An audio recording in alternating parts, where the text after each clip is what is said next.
Can I wipe my face against this? And we are the coalition, loud and proud, outrage porn free, civilly disobedient media, broadcasting live on the Worldwide Coalition Network, here at the Go Local Live Broadcast Center, 90 Way Boston Street, in the heart of the city we love, Providence, Rhode Island. Facebook.com/The Coalition Radio, on the mighty Twitter at Coalition_radio, and of course the mothership where this and all shows live in perpetuity, coalitionradio.us. And despite evidence to the contrary, where some may feel like the battle is over for the Billionaire Baseball Boys Club, we'll continue to comment it on our all apolitical, actually very political, Billionaire Baseball Boys Club Twitter feed at Pawtucket is Home. So, a few things to catch on about before I introduce a very special guest. Starting next week, we'll be given a weekly segment called Libertarian Fabulous, where we will be interviewing guests from around the country at the 8 o'clock hour who are running for high office, Senate, Congress, Governor, and some local ones as well, who we believe need to be brought to your attention so that folks have an opportunity to support them from afar. A big congratulations goes out to Bill Hunt and Darrell Gould for getting on the ballot successfully as Libertarian candidates for the General Assembly, Districts 67 and 68, comprising a significant part of the East Bay. You'll hear from them on this show, you'll hear from them in the conventional media, and once you elect them, you'll really hear from them. We announced this week through Libertarian Media a very special event that's on the horizon, October 27th, the first annual Rhode Island Liberty Forum. Later in the show, we'll discuss a very special international quality guests that are going to join us live here in Providence to discuss the freedom movement, to discuss liberty. We're going to bring it right home, right here to Little Rhode. So, obviously, this has been a very hectic week in the Rhode sphere. Candidates from around Rhode Island were seen as late as Sunday night, including, shall we say, some rather out-of-shape party chairmen, traversing the mean streets of Bristol, Barrington, Warren, to get signatures to get their candidates on the ballot. While the results are not in completely, it's clear that there is an entire range of independent candidates running for high office. We hope to feature many or most of them in the coming weeks on the coalition. When it comes to independent candidates, we've got a couple of rules. When I say independent, well, they may be running in a quote-unquote mainstream party, maybe they don't have the party endorsement, maybe they're running against quote-unquote establishment candidates. Our rules are simple. We'll spend an hour and a half with them commercial-free and discuss their lives, their motivations, what political interests drive them. We refuse to handicap elections here on the coalition. What do I mean by that? The conventional media, in their 2-minute sound bites, focuses on the quality of the fundraising. They'll focus on the quote-unquote their perception of the viability of the candidate, and they'll obsess over polls and more polls. To which, of course, we say balderdash. I'm not interested if you're going to win. I want to know why you should. And the people of Rhode Island deserve an opportunity to hear from candidates from a variety of perspectives, some of them focused on a single issue, some of them new to the political landscape, all of whom are patriots in my mind. Because short of serving in combat for the United States military, I believe that the second most patriotic act an American can engage in is running for office, whether that be the local school board, on up to the United States Senate or beyond. I say it's patriotic because people with no expectation of any personal gain, any personal profit, will rip themselves from their family, spend hours exposing themselves to the media, to the questions, to the challenges, the issues, the heartache of the political process. They will spend their own money, they will spend the money of friends and neighbors. The very act that they are running is a successful political act unto itself. Because by running for office, you force establishment candidates, regardless of political party, into the rather uncomfortable position of actually having to answer questions, of actually having to be accessible, and maybe spending some of that enormous amounts of money that they've been able to cadge up from a variety of special interests during their term, whether it be here locally in Rhode Island or in the distant shores of Washington, D.C. We need to accord individual candidates with a high level of respect, because they're doing it the old-fashioned way, and they're doing it for a reason heretofore thought perhaps impossible in Rhode Island. They're doing it for the right reason. They're doing it for the benefit of their community, the benefit of their families, and again, a great personal expense on a number of levels. No one epitomizes that more than someone that I've watched from afar. I've actually been quietly social media friends with for a number of years. She's a longtime activist in the peace community. She's a longtime activist in terms of social justice, civil liberties, civil rights. And she has quietly, but passionately and articulately labored, sometimes behind the scenes, sometimes right out there in Kennedy Square, on behalf of issues that, well, affect us all. She's Pat Fonte. She's running in the Democratic primary for the United States Senate, and she's taking on the ultimate challenge, and that is against an establishment senator who purports to occupy the same political space. Tonight's focus is not going to be on assailing or hurling ad homs against Senator Whitehouse. That's not really the issue here.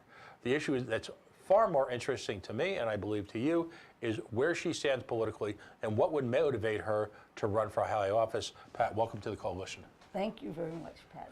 I didn't know that we've been friends on Facebook for a long time. I'm one of those lurkers. I kind of sit quietly because I'm kind of a wallflower type, and I kind of sit quietly, and I just like to observe. You know, when it comes to the progressive landscape in Rhode Island, there are people who act like progressives in terms of saying all the right things, and then there are people who are warriors like yourself who are out there. And I've seen the pictures in some of the worst weather imaginable, and sometimes selflessly standing out in Kennedy Square in front of a couple of federal buildings. Yes, I've been watching. All right, where you folks bring up a lot of legitimate issues. But you know, I want to spend the first few minutes talking about yourself. What's your background? And I think you're retired now. But tell us a little bit about your early life, where you went to school, where you grew up. Well, it's really funny because no matter how often I'm asked this question, I always start with the same sentence because I think in a way it's marked me for life. I'm the 7th of 10 children of an Azorean American couple. My mother was born in the Azores and came here when she was about 6 or 7. My dad was born in Bermuda, but he was born to people who just arrived in Bermuda from the Azores. And he came here a couple of years later when he was about 8 or 9. Now, being the 7th of 10 children is a member of a dying species, Pat. There aren't very many left around. There are not very many people left around who are the 7th of 10. And who grew up on the East Bay in Rhode Island in a typical Portuguese American community. You all know that. You all know East Providence, Warren, Bristol had these large communities. I was born into a house on Ridge Avenue, where at the foot of the hill, there's one of those Holy Ghost brotherhoods, the Portuguese club that has its feast once a year, and that in brotherhood with other ones around the city and in other places around the state have those festivals. My dad supplied the meat to those festivals for years. And so that was down at the bottom of the hill. Then Ridge Avenue climbs up toward Kent Heights with the water tower and its own elementary school at the time, Kent High School. But in between was the little Ridge School at the top of the street where the Perry McStay funeral home is nowadays. So we were one of the ascendant Portuguese American families. We lived on the hill, on the way up, leaving the Portuguese American community at the bottom a little bit, but not yet getting toward the Anglo-Saxon community with a few Irish intermix that lived further up toward getting up toward Kent Heights. I grew up in a time when Portuguese immigrants were more interested in Americanizing their kids than they were in preserving their identity, but at the same time were inculcating an enormous pride, in being Portuguese, that it was nothing to be ashamed of, that, stand up if anyone ever criticizes your ethnicity, but at the same time, having to prove yourself, having to be better than the other kids, having to be smarter than the other kids, having to be clean, that whole prove yourself to be as American as the kids up the hill. So that was the kind of environment. I think the biggest mark it left on me was an enormous sense of when things aren't fair, It wouldn't be fair for people to look down on you because you're Portuguese. It wouldn't be fair to, not give you the same opportunities, that kind of thing. So there we were, 6 girls, 4 boys, all healthy and not at all rich. My father at the beginning had a very small business of his own that consisted of owning a truck and delivering meats from Canal Street to the ethnic Portuguese American shops along the East Bay, which he later lost during the Depression. Was bought out by a man who ran the Eastern Beef Company, and my father worked for that man, who bought the business from him after his failure for the rest of his life. I think a very noble kind of pursuit to be able to do that with great good humor. Both my parents lived for their children and gave us every opportunity that they could possibly give us, short of a lot of monetary assistance because they didn't have it. Right. They just didn't have it. So I attended that public school. I attended Brighton School from the 1st to the 6th grade, and then moved on down to the old Central Junior High School at Six Corners in East Providence, and from there just to skip and jump in the backyard there where the senior high school was.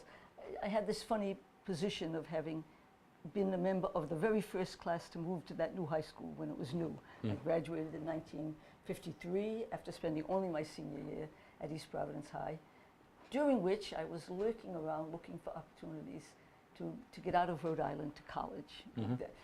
To have sent one of their daughters to college at Rhode Island College was already quite a feather in the cap for my family. The other girls had not wanted to go to college and all have careers in the quantitative end of business, bookkeepers, accountants, tax preparers, that kind of thing. And I don't know, how did I get off on that tack? I had this idea in my head. I was only 15 years old when I went into my senior year in high school. I was really a kid, really a baby. But I started looking around for opportunities to live away at university. I thought that would be a tremendous experience. And so I found one day on a folder in a little box on the library desk, a brochure from Boston University. And it told a little story in there of how you could apply for a scholarship to go to Boston University. And I took it, and I've verified this recently with my sister, who was caring for us at the time, my mom having died when I was only 12, that I took this thing and filled it out and sent it to Boston University. No parent, finance forms, none of those things in those days. I sent it off to Boston University, and I won a scholarship to go to Boston to university. Wow. And off I went. By that time, 16 years old. The proud owner of a pair of galoshes, I'll never forget. I never wore them but once because I was laughed at so roundly. You remember what galoshes were, like a rubber? Oh, I know. Not galoshes, rubbers. Right. Rubbers, the ankle, kind. So I went to Boston, and I had the experience matched all my expectations. Right. To meet people from different places, to live on my own. I remember once crossing on the elevated from Sullivan Square in Somerville, I guess, coming back toward Boston. And just suddenly the idea entered my head, if this train were to fall off this elevated, I wonder how long we'd be down there in the water before anybody ever knew I was going. It was a tremendous sense of independence. So that's my education career. I graduated from Boston University School of Education and looked for a job in Rhode Island. At the time, rumors were that in Rhode Island, a lot of preference was given to people who'd been to RIC, and that I was going to find it hard to get a job in Rhode Island, especially from a university in Boston, which was known for progressive education, that kind of thing. But eventually, I did manage to get myself a job eventually, I graduated in June, and I had a job in September in the Warwick Public Schools. Right. So I taught 5th grade there for 2 years. Before entering the convent, which is another part of my life that I never skirt because I can't account otherwise for 6 or 7 years. I'm not in my CV in any typical professional form. You want me to just keep going? Oh yeah, absolutely. Okay, so let's go. So at that time, the bishop in Providence was named Russell McVinney, and he decided, I think at the coaching of a few of the younger priests in the diocese, to found 2 religious communities, one of women and one of men. They were called the Sisters of Our Lady of Providence and the Brothers of Our Lady of Providence. The brothers were headquartered at the seminary in Warwick, and the sisters were headquartered at a building in Hillsgrove, part of Warwick, Rhode Island, which used to be a TB sanitarium. Therefore had a lot of little individual cells along the corridor, and that's where all the sisters each had a little room. Since I had already graduated from college and already had a profession, I was put almost immediately following that 6-month trial period, and then the first year of training, which is called the canonical year, because you're not supposed to be outside doing other kinds of works. I spent only that time in Hillsgrove, really, because toward the end of that year, the community began looking for a way to use myself and 2 other young women who entered at the same time I did, and who also were trained teachers, to staff a day nursery that was being opened here in the city, up on Public Street, the Carter Day Nursery. It was one of the first institutions, really, to cater for the children of working mothers who had been found sort of loitering on Public Street while their parents worked in the nearby factories, and without care and without attention. So we received the children at it was a sort of an early, daycare. That's what it was. They came at 7 or 7:30 in the morning. The mothers left them off, and they were there till 5 or 5:30 at night. Not all spending the whole time, but coming and going as their mother's shifts directed. And we tried to run a very good program. This was long before Head Start, to keep them healthy, giving them good meals, providing them with a lot of physical activity and a lovely playground that we had in the back, and to do some cognitive development, not any formal schooling. In those days, it was actually valued not to begin formal reading and writing and mathematics in the preschool years. So I did that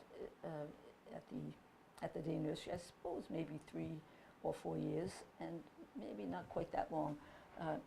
Eventually in the community, I was elected to be the Superior General of the community at a very young age, 26 years of age. I did everything young. This is the only thing that I'm beginning late, that I waited until late to begin. Everything was done young. It was perhaps too big a challenge for a 26-year-old coping with the complexities. I suppose by that time the community maybe had 35 or somewhere between 35 and 50 members maybe. We had, besides the Carter Day Nursery, residence for elderly people over on Dean Street in Federal Hill. And we did a service that I don't think the church does anymore. It was called Doing the Census.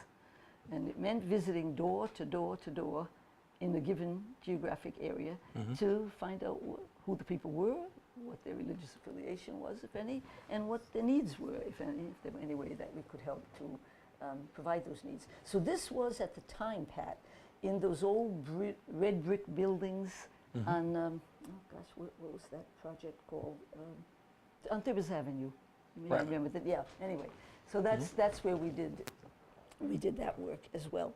So it was, as you can tell, not oriented like the typical religious community of sisters in Rhode Island toward a hospital or toward a school. Right. We weren't staffing an institution exactly. Well, or else if we were, they were sort of a newer type of institution where religious sisters hadn't been typically, traditionally used. Well, I didn't stay there very, very long, but I stayed there long enough to serve for a year or two in that Superior General position. And eventually I left. It was kind of a sad, confused story of, I usually call it a story more of conflicts of authority. What was the role of the bishop? What was the role of the priests who represented him with regard to the community? What was the role of the emerging leadership like myself from within the community? And somehow those entanglements got quite severe, and I wasn't able to weather them. That was a very different time. I mean, the authority of senior religious leaders, and I grew up, in this. I'm not that much younger than you. I grew up in the '60s. Was largely unquestioned. Really, I mean, they saw themselves as an extension of the Pope, and you're talking now about bishops. And yeah. This is true, and to a certain extent, depending on the diocese and on the disposition somewhat of the bishops, it perhaps is still pretty true. Well, I mean, with respect to the bishops representing the authority of the Pope and thinking they represent the authority of the Pope, the submission of the people to this assumption of authority is another story. Well, it's clearly relationships between clergy and individual church members, particularly of the younger generations, has had to evolve. It has, and probably has not evolved as much as it should, as I think anyone would have to say that the figures show. The figures for confirmation are not good, right to this day. And the confirmation age in many dioceses was lowered from 10th, 11th grade to 7th, 8th, probably largely because by 10th, 11th there were already kids who, didn't want to submit to religious instruction. And from my own personal experience, I grew up very Catholic. I was an altar boy for 11 years. I married in my mid-20s, and for me on a personal level, I wasn't enamored of the secondary position women had to take in the Roman Catholic Church. And as it turned out, I have 2 daughters. We ended up converting to Methodism because of as someone raising 2 daughters, it was difficult for me to imagine them being placed in a quote-unquote subservient role, given current thought. I wanted that issue to be not a barrier to their involvement this in religion. Would have been at about what time? Well, my daughters are in their early 20s now. No, okay, yeah. So, it's, but as I can remember when Jesus Christ Superstar came out and what a challenge that was to the church at the time. It's almost trivial now, given the type of issues that folks in the community face and the issues that the church, in the form of Catholic Charities and the form of their extension of doing good, if you will, for lack of a better term. I mean, it's light years. I mean, if you were to go back then and portray the world as it is now, I think most senior priests at that time would probably spontaneously combust. I'm not sure if they would knew what to say about it. You mean because the Catholic Charity has begun to support a range of things that wouldn't have been accepted at that time? Is that what you mean? Yeah. Yeah. Well, there still is controversy. I understand every year when the collection is taken up for that campaign for human development. Right. Oh boy, that touches a nerve with a lot of people who don't think that the church has any business with that. With that end of the charitable work. Yeah, so from there, then where did you, as far as your career, take you? Well, as I say, the problem really was a problem of authority, and I ended up actually writing a letter to Rome, to the Sacred Congregation of Religious, complaining about what I felt was interference from outside this is my 26-year-old wisdom, of course, in the rights of the sisters to govern their own lives. Well, this came to the attention of the bishop, obviously. And having started to do a master's at Boston College, part-time, while I was Superior General, the bishop invited me to take a year off, and that he said he would pay finishing the master's degree at Boston College. I sent me to live in a convent in Brookline, Massachusetts, and told me I could make up my mind at the end of that year. That's right. I mean, I could have made it up at any moment, but that seemed that's a pretty fair package to give me time to think it over and to finish my education that I had done at that time. So I got my master's in 1965, from Boston College. And during that year, being quite certain that I was in fact going to leave in the summertime, I applied for a fellowship to do my doctorate at Boston College in educational psychology and measurement. I laugh about this word measurement because it's a very strange term to have ended up in the title of this degree. I mean, nowadays, people who go into it in a deep way would call it psychometrics.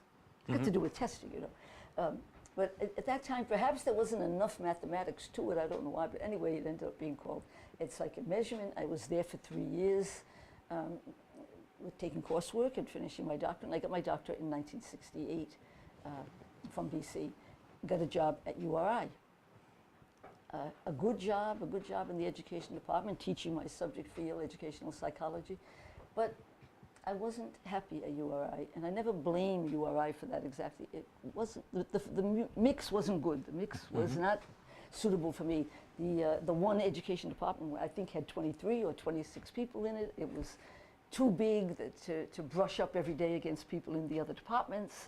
I thought it was confining to be teaching the same course 3 times a week to a different section, you know, and somehow or other I just wasn't happy. But a funny thing happened incidentally while I was there, and that was that being in South County and having become a regular nature lover, you know, the Silent Spring and Rachel Carson and the whole thing, and the hippie movement and all that kind of thing. Exploding at that point. Absolutely. I mean, I had my Mother Earth catalog, and I decided that I was going to, you know, minimize my footprint on the environment by buying a piece of land down in South County near URI, where I could have a woodlot of 10 acres, a book having informed me that in Rhode Island's climate, a woodlot of 10 acres will grow fast enough for you to gather firewood from it.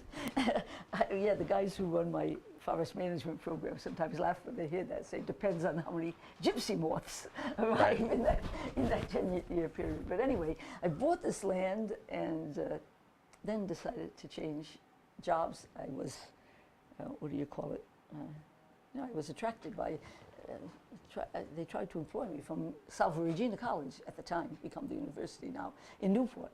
And I remember at that time when I went over to Salve for my interview, I took the ferry. There was no, that was still before the bridge. I had to take the ferry from Jamestown across. So it was obvious that living in Hopkinton, where I had bought the 14 acres, wasn't going to do for working in Newport. So it just lay fallow for 20 years until growing and growing, the woods growing, until I returned from another set of adventures. I'm really going to use up the whole hour on my family. We have plenty of time. Go ahead. If you're not sure. No, I mean, people. This, you know, what's important. You know, there was a time when being a senator was not just a stepping stone to something else. It was not, you know, a point to import your own private set of wisdoms. There was a time when a senator, you know, if you go back even back to Roman times, if you will, was supposed to be someone from the community who had achieved through a variety of life experiences a great deal of wisdom, and here's the most important missing element in DC these days: perspective. And perspective comes with experience. Perspective comes with a life well lived, and perspective for the impact you see firsthand of decisions that are often made very, very far away amongst a select group of people that ultimately impact many people who, given our current, and this is not a reflection on the senator, but given our current situation, if you will, in this country, who are completely removed from any real contact or ability to influence these decisions that will profoundly impact their life. So I'm fascinated by people who have lived lives well, who have perspective, because just from the first couple minutes, and I knew this already, but you've spent a lifetime working among people of a variety of economic backgrounds and understanding what outside forces can do to people, what outside forces can do to our environment, what all of these, what's the term now, exogenous events can impact from a town in Burrillville to a town in South County to the streets of Providence. So I'm fascinated by it because the perspective is what's missing, and wisdom cannot come without perspective. Well, I have certainly had a variety of experiences. You know, there's actually a small book published about me. It was written by a colleague in Portugal. We'll get to that point, but just for now, let me mention that I'll tell the circumstances in which it was written later. It has this strange title, How Many Lives Has a Cat? How Many Lives Has Pat? Because when he brought this book to the editor of the magazine he was working for, the manuscript, she read it, and that's what she said to him. How many lives has this woman led? And it was true. I have shifted about from one thing to another. So here we are. I'm beginning my work at Salve Regina College, and now we're in 1969. I got my doctorate in 68. I was at URI 68, 69.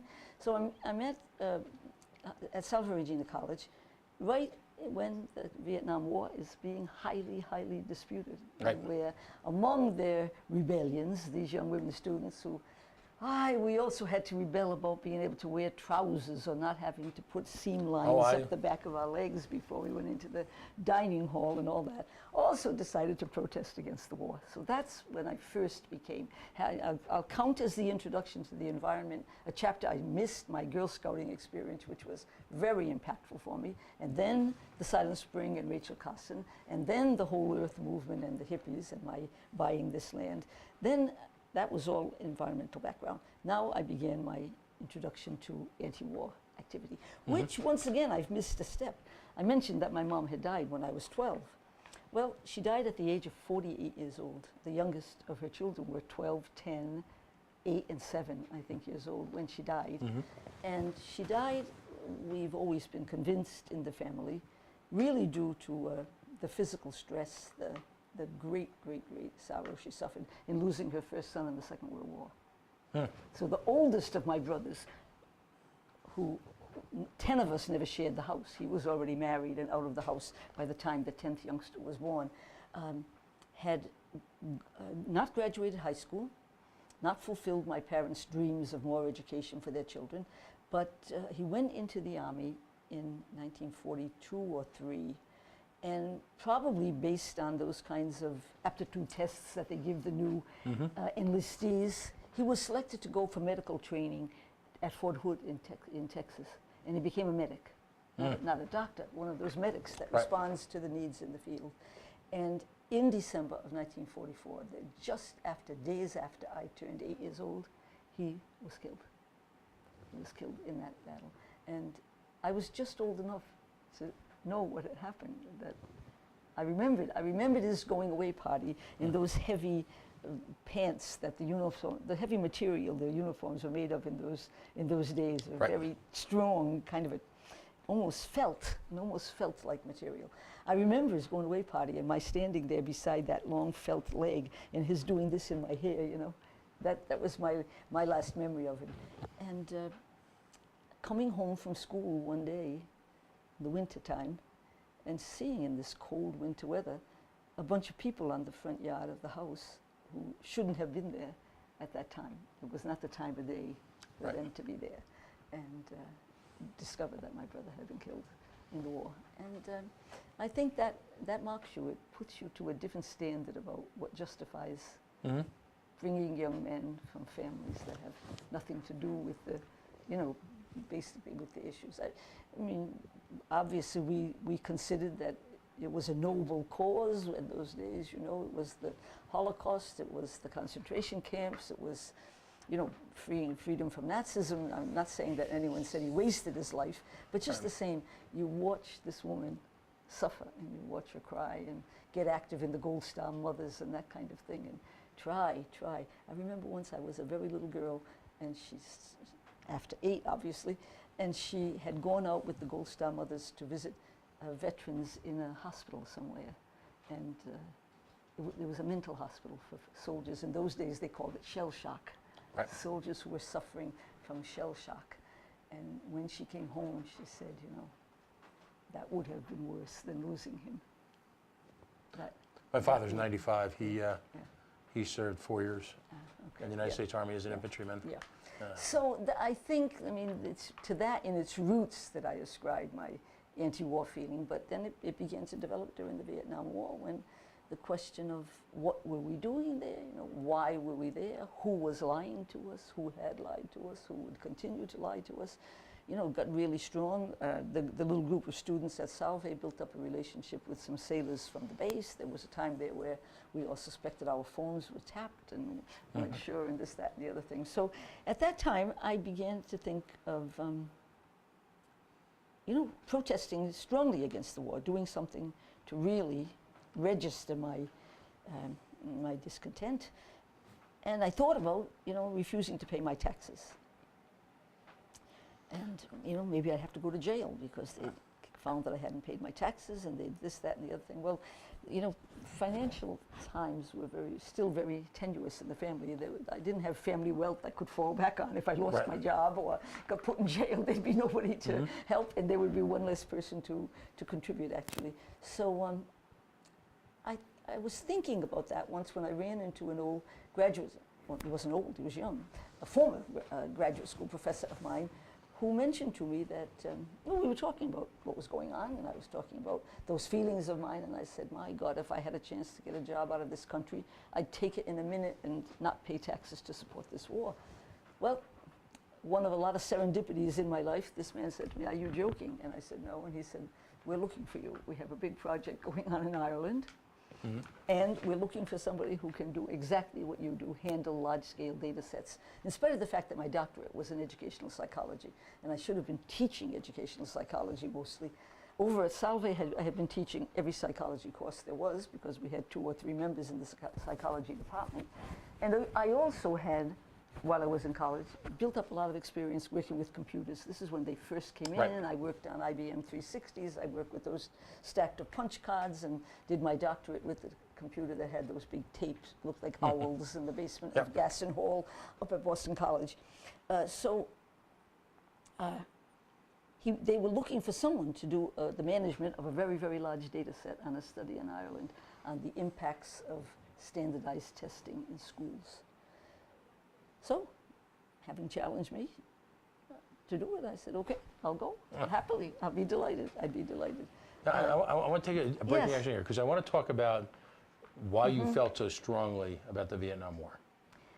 Yeah, well, why did I feel? I mean, I think it traces back to its roots about any war, okay? Probably when the Korean War came along, it was so soon, it was hard to distinguish one from the other, you know? And let me think back, what specific?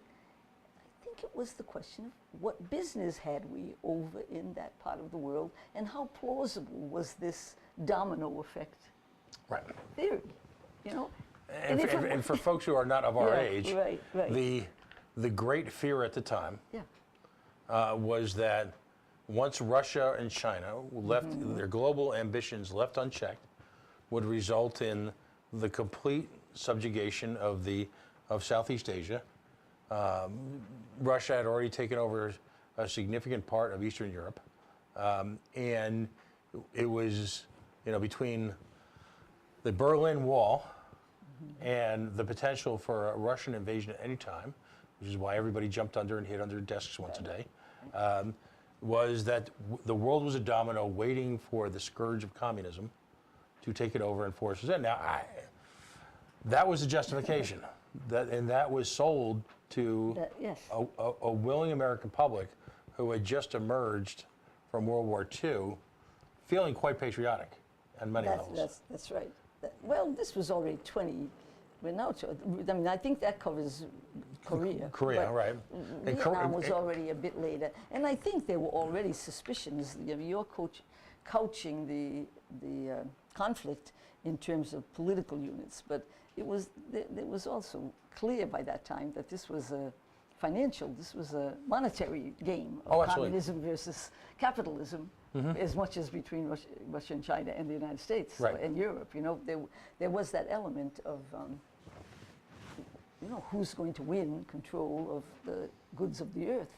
Are they going to be shared, as in communism, or are the capitalist countries going to keep control? And that this domino effect was, if another country fell into the communist camp, that would be one less country for that may be for capitalism to rule within that.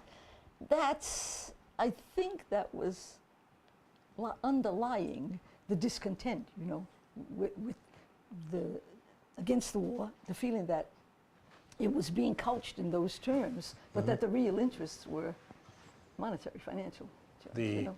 At that point in time, recognition, ironically, through people like General Eisenhower, had become widespread about the industrial defense complex, as we used to call it back in the you know, you had these companies profiting by churning out enormous war machines. And again, the question was in a foreign policy, and this is still salient today as we drone Yemen, as we, level, we save Syria and Iraq from itself by, in order. What was the phrase that came out of Vietnam? In order to save the village, we had to burn it.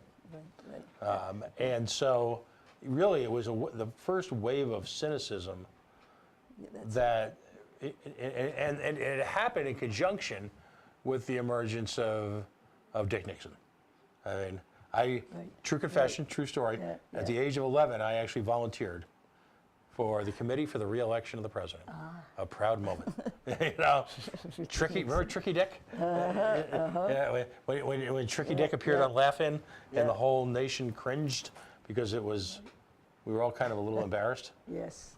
So that's the story on Vietnam. I remember packing to go to Ireland, ironing things and packing them into the suitcase. I believe this memory is correct. Watching on television the story about the man who had left the money in a paper bag in a telephone booth.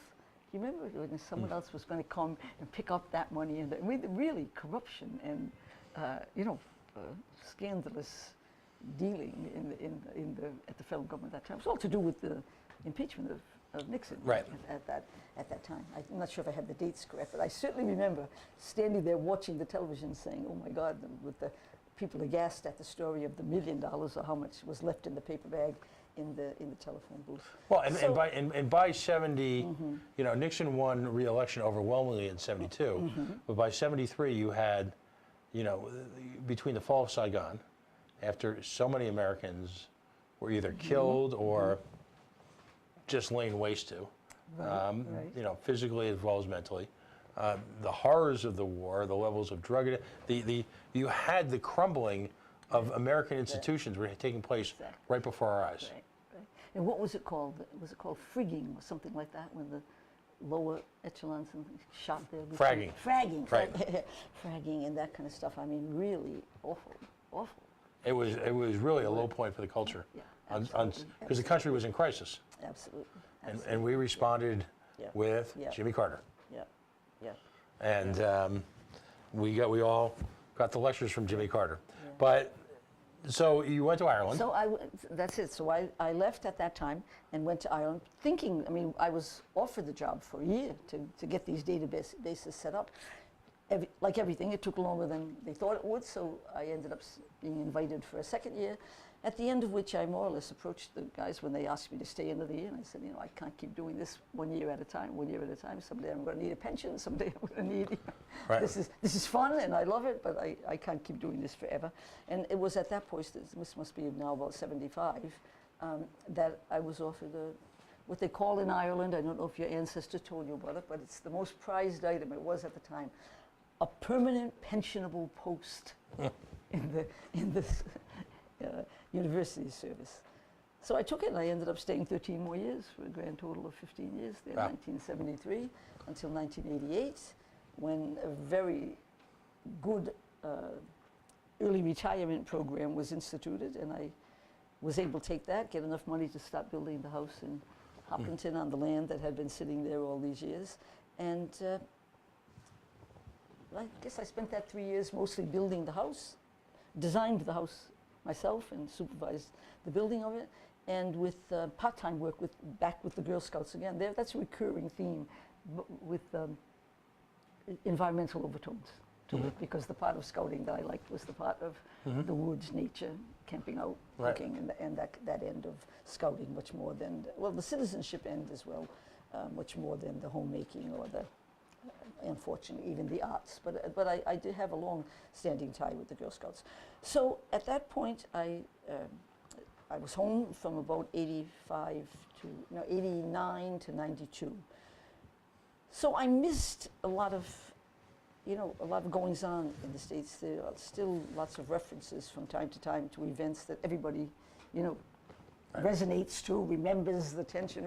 And I was away, so that I missed a lot of those events. When I came back in '89, I was surprised at the degree of change there was in Rhode Island. As a libertarian, you'll probably be aghast at my, expecting to come back to a labor-friendly, progressive state and finding it had become increasingly conservative in my absence, increased questioning of those kinds. You have to remember that I often reflect that I grew up, almost all of my, growing up years, my dependent years, let's put it, were years when the income tax was 90 or 91% on the amount over $400,000. When there was such a thing as excess income, and where that was felt, people didn't really have a right to that because that was excess income, and that therefore it should be heavily taxed. And there was also such a thing as the United States national government having surplus revenues, which they then distributed to the states, so that the states had money that they got. I'm quite sure that this is accurate. So that I grew up in a very providing state. I don't know what to call it. You'd have a different name for it, I'm sure. But anyway, that no longer existed when I came back in 1989.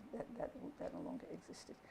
So in the meantime, I was feeling, perhaps because of that feeling, that this isn't the place I left, this isn't the kind of society that I really, really feel comfortable in, I decided to go back to Europe. And this time, having maintained some ties I made while I was on sabbatical from Ireland in Portugal, I got a job in a Portuguese university system, and in 1992, I went back to Europe again. Left the house in the hands of tenants who promised to look after it for me, and ended up staying in Portugal for the next 12 years. So yes, I get a lot of criticism from within and outside my family for having become very Europeanized, for having become infatuated with the European model of social safety net and, for instance, healthcare and all of those kinds of things that make a difference. I had an experience that I think very, very few people have ever had. When my contract ended in Portugal in 2003. Yeah, in 2003, I had some outstanding research contracts that I had to fulfill, even though my university teaching contract had ended. So this put me in a very strange position of no longer being employed, not being old enough to retire with the pension I was earning in the university system. And therefore, I was poor. I was a poor person. I was actually living on the pension I had from Ireland from the first employment, because that had been an early retirement, and therefore I had a small pension. Well, not all that small. So I was living on that pension, but I wasn't earning any money in Portugal. I hadn't any job. So I entered into the health system for the poor people. And it was an eye-opener for me. It was wonderful. I mean, everybody said, there'll be waiting lines, and there'll be this, and there'll be that, and it'll be terrible, Pat. And it was fine. It was fine. There was a clinic, and you showed up there. If you were feeling sick, you had to have a doctor named for you. I remember once becoming ill with what turned out to be some diverticulosis or something like that, and I had a colonoscopy and one of those things you drank to have your insides The barium. X-rayed. Yeah, well, a barium drink. And each one cost €7. That was the entire medical expense. There was no expense in the clinic where you went. So yes, that left me with a long-standing pension for single-payer healthcare. Okay, so now where are we? I'm in Portugal, and I stayed there from 1993 until 2004, and I have the wonderful, wonderful good fortune of being made director of a big international program, a European Union program in environmental education. So back to my environmental interests. It was the first time that the European Union funded a research study on the environment that didn't have to do with science. It didn't have to do with pollution, it didn't have to do with water supplies, or anything like that. It was about social science. How do you get people to change their behavior? How do you get them to act in different ways so that instead of just identifying the problems and the severity of the problems, you approach what can be done about the problems, especially through public education or public, trying to influence the public. So that was a fascinating experience. It went on for 3 years. That ran from 93. That was the reason why I got the job, really. Once again, the same as with Ireland. I happened to have the skill set that matched their need at that time when no one there knew anything about using computers in education, in large-scale research. This time, it was the fact that I could do that kind of work in Portugal and that I spoke English in a research study where the study was going to be conducted in English. In that first 3 years was run by the English, then the next 3 years I ran it from Portugal.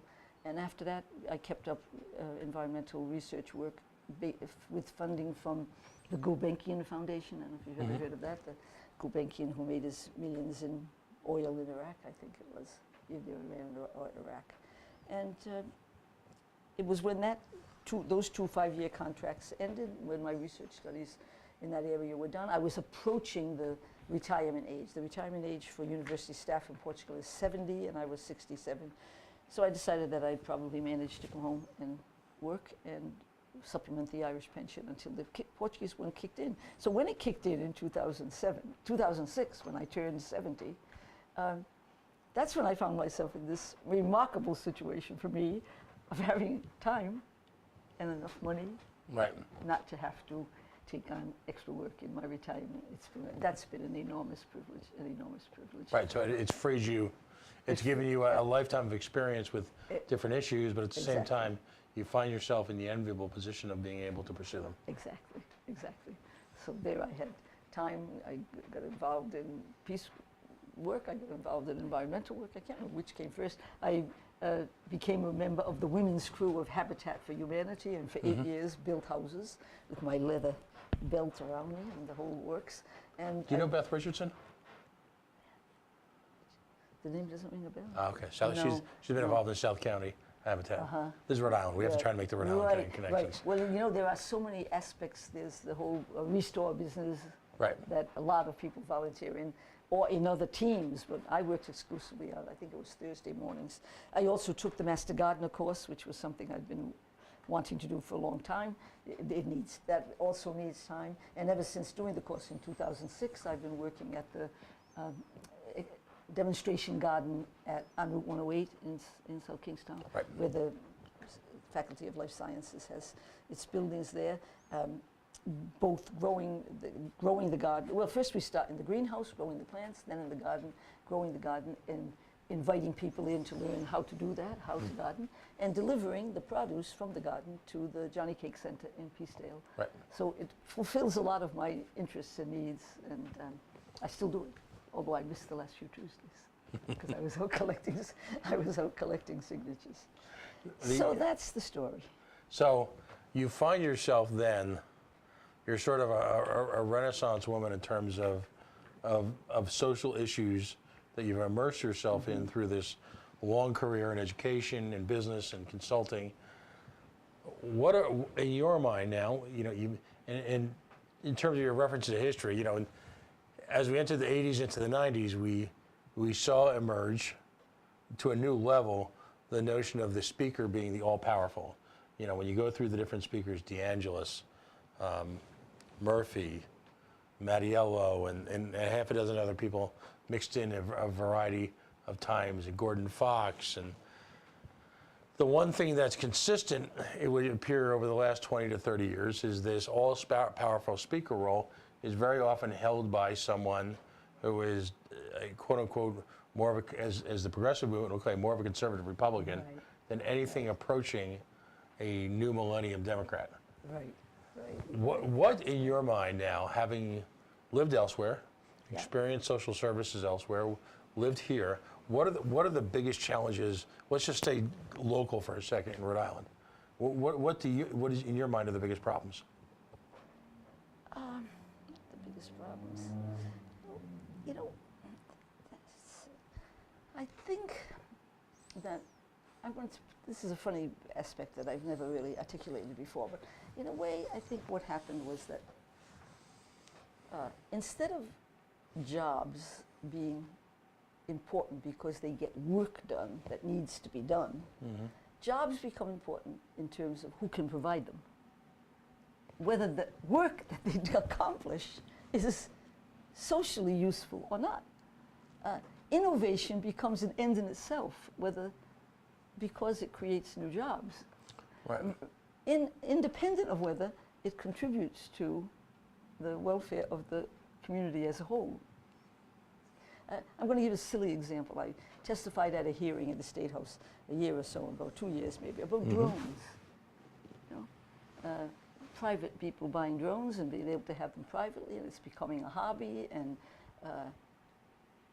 you know, not wanting to put a lot of restrictions on where these drones can go, just around airports, not that kind of thing. And you know, I went in and asked questions like, you know, I bought 10 acres of woods and 12 acres for privacy. You know, that was one of the things I wanted, to live up there quietly. Right. And you know, why do I have to worry about whether these drones, oh, but it's something new, they'll bring jobs, you see, it'll bring jobs, making these drones. And then, well, then it's, what right have you to infringe upon the, you know, these people who want a hobby, they're going to buy these drones, and they'll get pleasure out of it. And then I said, yeah, and then when you have these regulations, who's going to enforce the regulations? And pretty soon you have to have a drone police that can check whether people are observing. And I end up paying taxes to pay for this hobby of people, while there's work that needs to be done, as you can see in deteriorating buildings, as you can see in roads falling apart, as you can see in the elderly with not a sufficient healthcare ratio. I have 2 sisters in care homes in East Providence, where you get a chance to see how overworked these CNAs are. And so there's become a breakdown between the work that needs to be done and the jobs it would take to do that work. And instead, the money that needs to be made and the jobs that can be created to supply the money to the investors. It's twisted right upside down. And so naturally what you find is, instead of what I expect from a progressive democratic government, that is going to, you know, improve our working conditions, improve salaries, improve health benefits, it's the preoccupation becomes satisfying these money investors, satisfying the money investors. I go to the State House to testify in hearings from time to time, and it always seems that there are we, the plebs, and then in come these guys. They don't sit in there, wait for their turn, you know. They seem to be scheduled, and they come in their expensive suits, and you can tell that the haircut wasn't cut from Tony on the corner for $15. Right. And they heard. I went to Washington once on a lobbying effort about Israel and Palestine, and the same thing happened. We all went into our different offices, and the clerk would be very pleasant to you, and typically would say to you, wow, we've never had an ordinary person come in here and just want to talk about an issue like that. In the meantime, 3 guys had come in after you and been nodded at as they came in and brought in to the top, where you're left up spending either with the clerk or with the lowest person in whatever that particular thing might happen to be, foreign policy. So that's a complete change of orientation that affects a lot of specific policies. It's the rule of people who are interested in ways to multiply their money, not in ways to risk their investment in something that's socially useful. In fact, in my mind, the notion of risk in investment has just been taken out. You're supposed to admire these people as risk takers, the wealthy who risk their money, but in fact they've got all these insurance schemes to make sure that that they don't risk their money. They don't really risk their money. The chances they're going to, when the banks risk the money in these risky loans or these risky mortgages, they were paid off. Well, that's how we arrive at a situation where we've got one of the largest defense contractors in the nation with an outpost down in South County getting tax subsidies from a state. Exactly. Is he selling to a dubious client? Is there a chance that the clients to whom he sells aren't going to pay him? No, he's selling to the United States government. He's selling to us. The chance that he's going to not get paid is non-existent. Right. And yet, we're supposed to give him more. And besides the matter of cost overruns, You know, so that the amount contracted for is going to be paid, and more is going to be paid. And in the meantime, the state or the city is expected to provide tax incentives, and then to open up these educational institutions to train their workers. In Westerly, when I go to the train station, there's a big billboard, you know, we built it, or something like that, and it shows a young figure, you know, welding, Right. and advertising that, I don't know whether it's the city of Westerly, or the town of Westerly, or whether it's the state, but somebody is running an education program to train workers for the defense industry. That doesn't seem right to me. That doesn't seem right to me. They can very well train their own workers at a time when, from what I understand, even the salary of skilled workers in those places is falling as, you know, robotization that takes over more and more tasks, so that I think it was Alex Nunes told me recently that the typical entry salary is no longer like a very good middle class salary.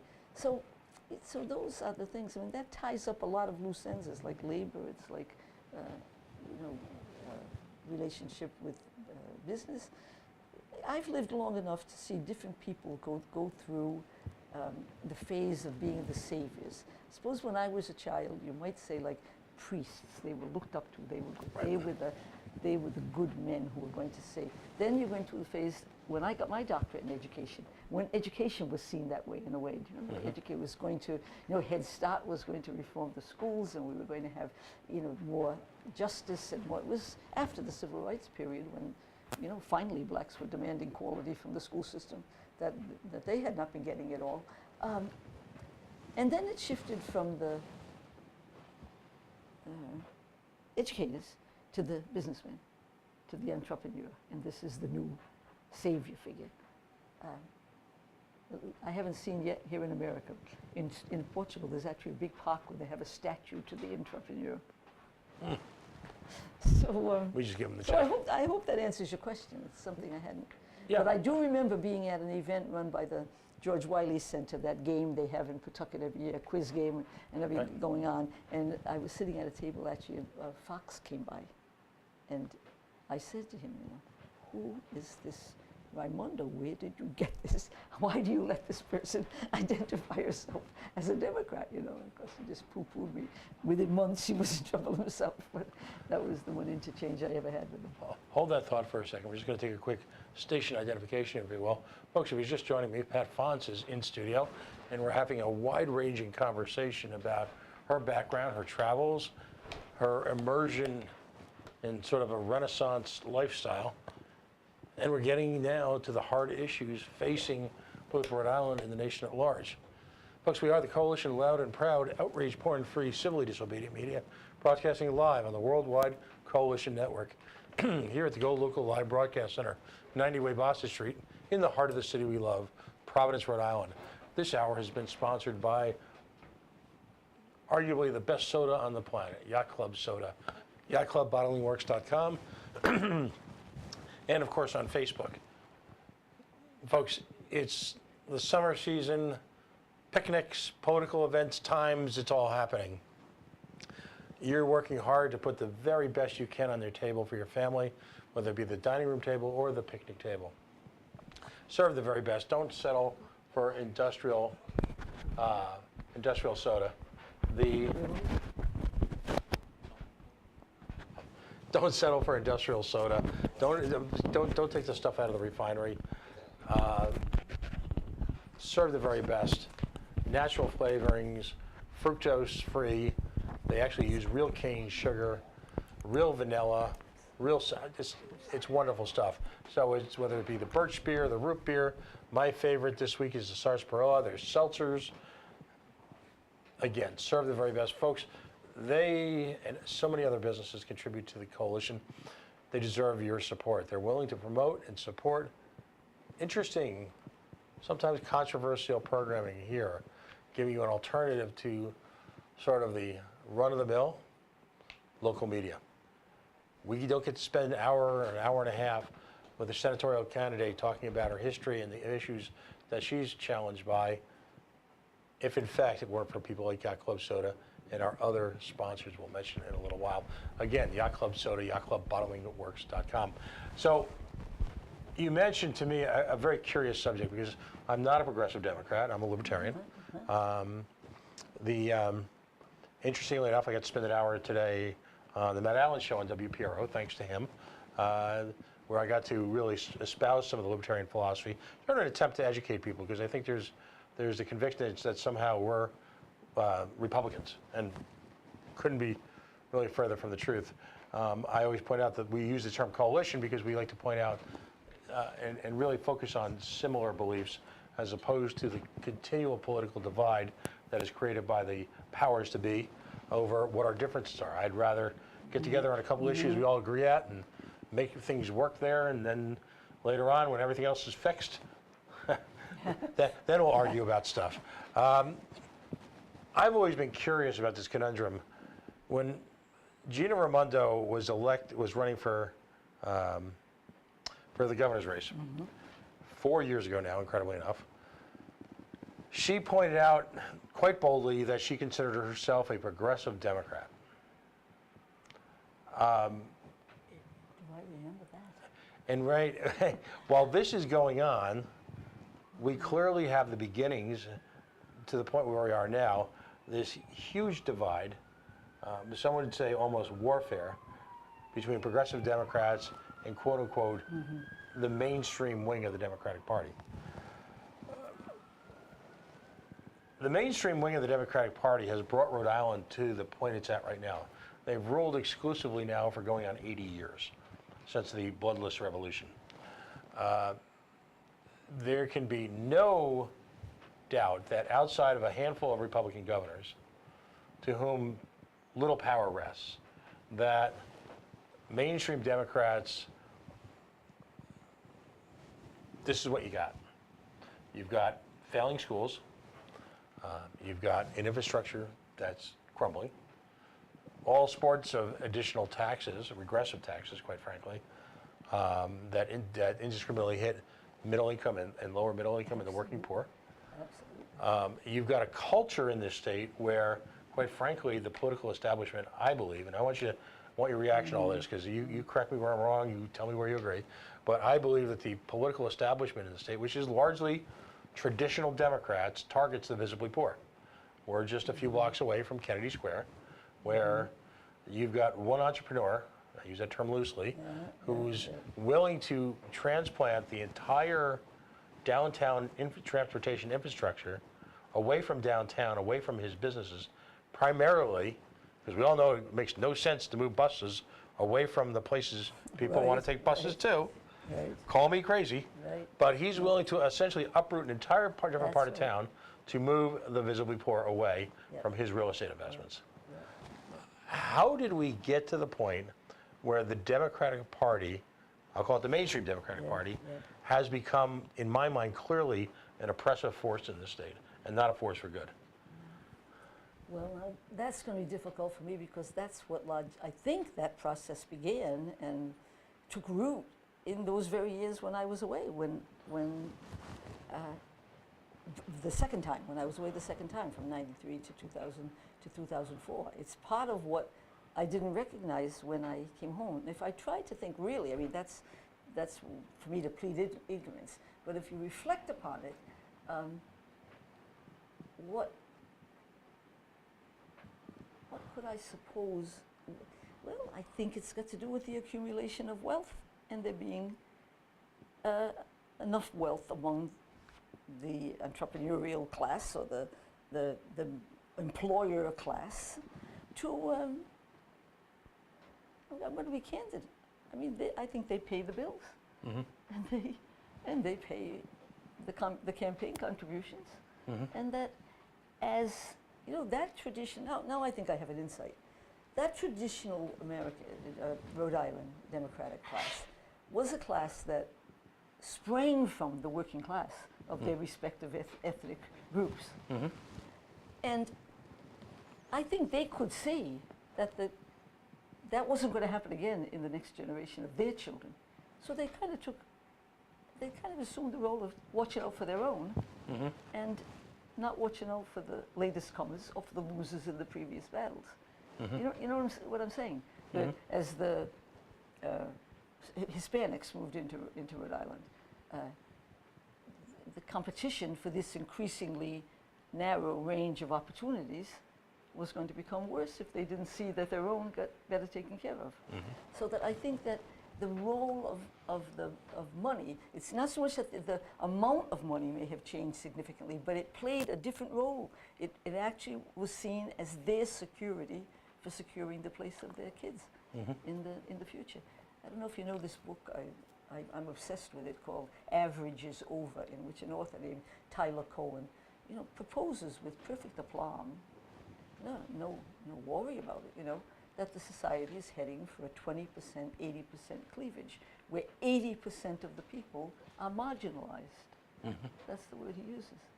Well, I'm not a parent or a grandparent, but I think it must be very frightening for parents to think a whole lot of my kids have to end up in the 80% because the mathematics doesn't work out. You can't, everybody's kids can't make it into the 20%, And I think that's what's behind this, this other book that's out lately. I think it's called The Hoarders, about how the upper middle class is hoarding opportunities. When I grew up in East Providence as a Portuguese-American first-generation kid, I didn't think that those people up the hill, the ones I described to you, the Anglo-Saxon families up the hill toward the school, I didn't think that they saw us as a threat to them, because there was an expanding economy. There was an increasing need for teachers from the Portuguese and Irish communities and Italian communities, and you began to build up the tradition of higher education.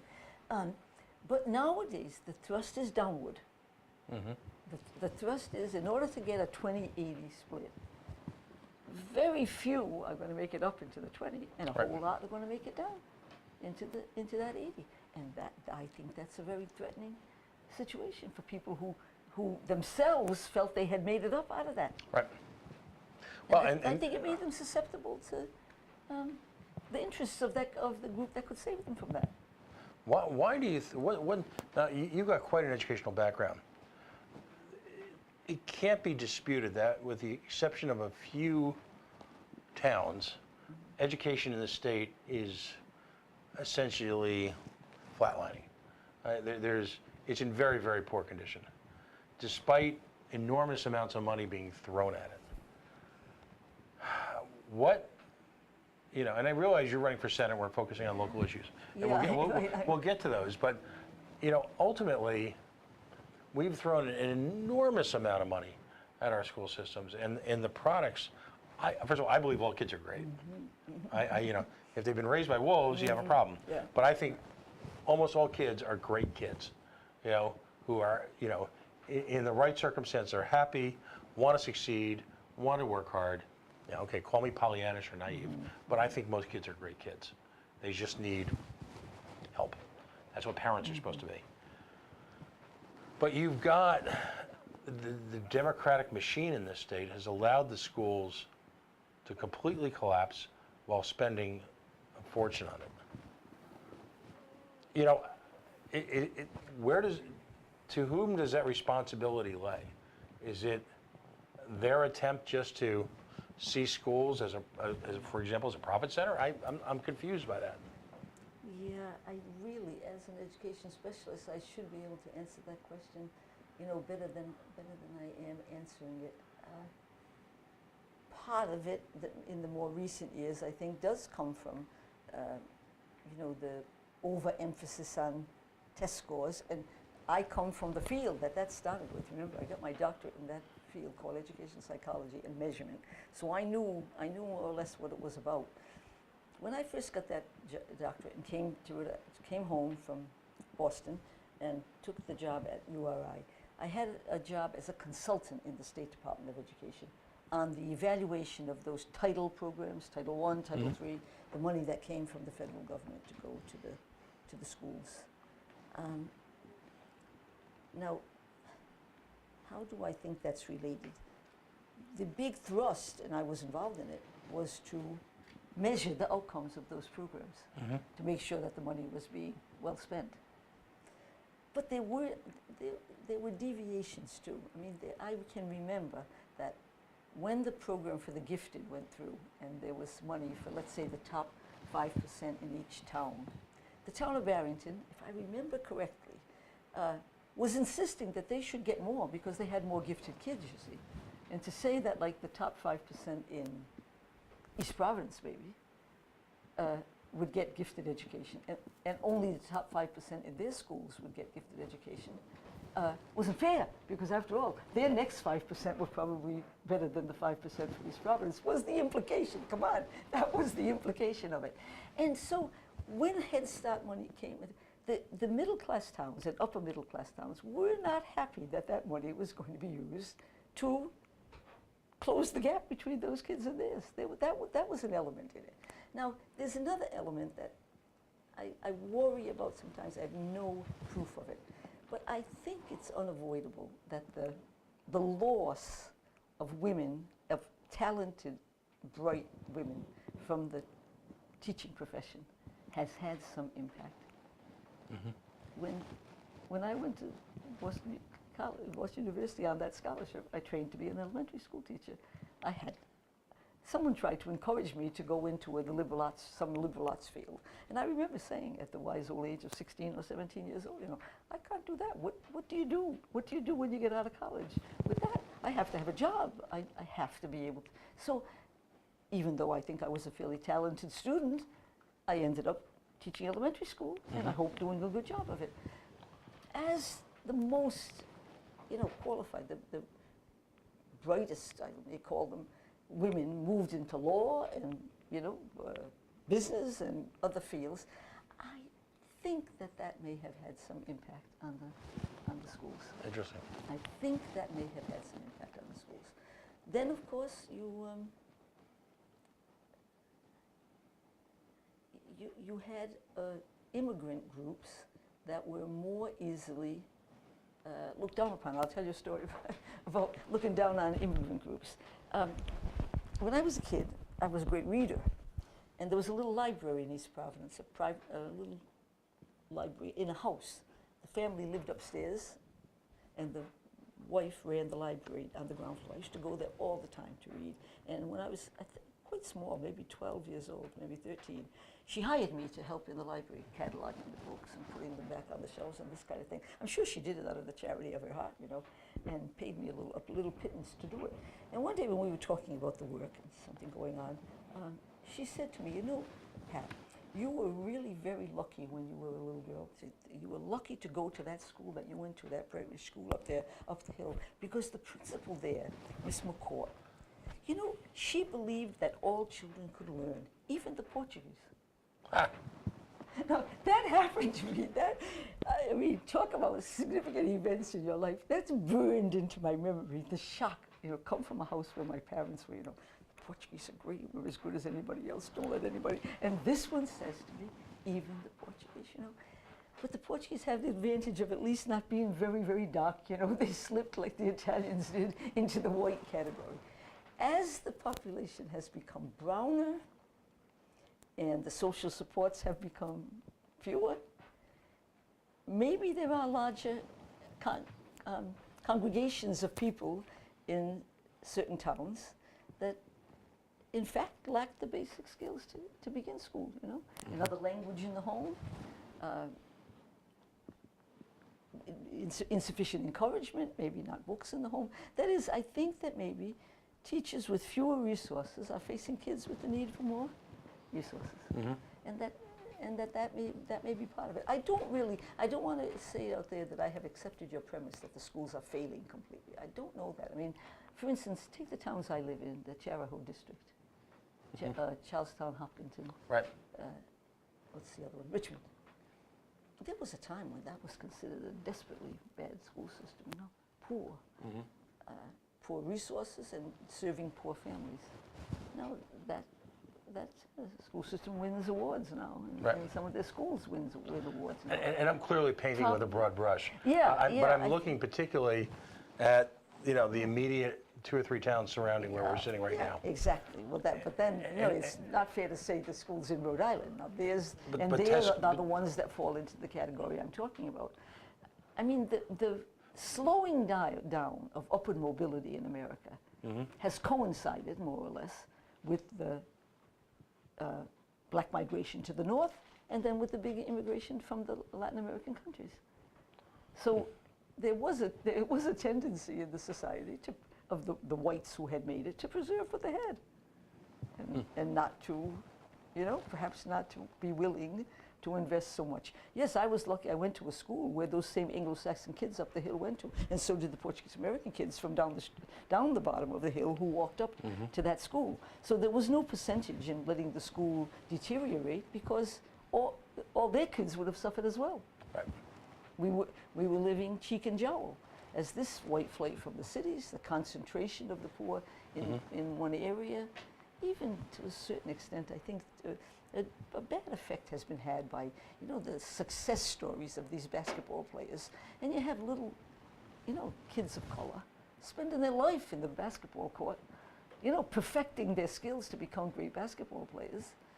How many of them is it going to happen to? It's not going to happen. In the meantime, they haven't devoted that energy to school and the subjects. And I remember also when I was small wondering why. I was really little, maybe 4th grade, 5th grade, and saying to myself, why am I studying so much history about the kings of England and all this stuff? What's that got to do with me? And the first time that I saw a reference to, oh God, no, the great explorers, Vasco da Gama and Fernando Magallanes, the thrill I felt.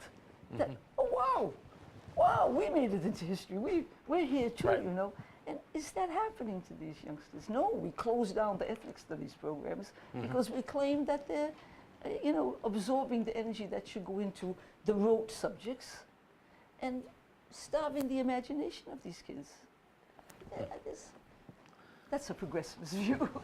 No, that was Listen, fun. this must be getting very late. What time is it? No, we got a few more minutes if you don't mind saying. Okay, no. Because I wanted to get into senatorial issues now.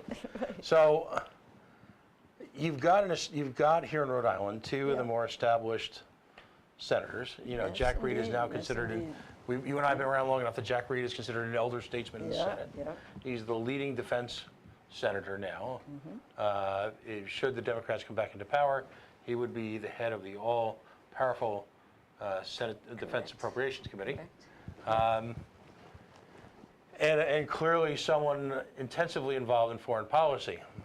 And then you've got Senator Whitehouse, who at least rhetorically has given a lot of his energy dedicated to exposing the ills of climate change.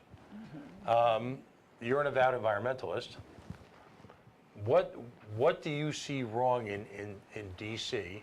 from our Senate? I'm not going to demonize Senator Whitehouse, but what do you see that needs to change in terms of senatorial issues in Washington?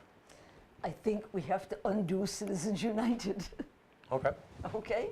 I think we have to rescind, or whatever you call that you do to an amendment to the Constitution that has been, that outlived its usefulness. That decision, that Supreme Court decision, that wasn't an amendment, has to be undone. I mean, the people who have fortunes, massive fortunes, 3 men now own as much as the bottom 50% of the American population. They've got the money, and the money makes power, and they rule. So and where do they largely get their money from? The fossil fuel industry. I mean, while we're out chanting on the street, ban the oil, keep it in the soil, ban the oil, keep it in the soil, they're running ragged, extracting every last kernel that can be extracted in the filthiest manners from fracking, but they are the ones who supply the campaign money and everything else. And so I don't think that the Senate is about to put a stop to that. And I think that basically, if we could get Citizens United stopped and identify donors, do whatever we could to make it clear who's subsidizing the legislators, we would get better legislation that's oriented toward the needs of the people. So, eliminating the influence of money from politics. Right, trying to, yes, Right. trying to reduce markedly at least the influence of money in politics. Look, I can speak to that personally. Okay, here I go. Say I'll run for the Senate, and we start a campaign. You know, like I have no money. You know, so somebody, some nice supporter from some small town writes in and says, Pat, where can I get a lawn sign, you know? Where can I get a bumper sticker? And my question is, where can I get the money to make lawn signs Right. and bumper stickers? You know, this is like an artisanal enterprise. Right. I didn't have much time last week to do anything except keep in touch with my signature collectors, you know, tally up, bring them blue sheets when they needed them, Right. and that kind of thing. It makes a difference, and I sit and worry, you know, what will happen when people start, if they were to start offering you big amounts of money. I can understand the temptations that it would involve, because it's going to make the difference between, you know, statewide impact and name recognition and not having it. Right. So I'm very, very aware of it, even before, if it were to trickle in, it begins to trickle in. I would say that's the single biggest.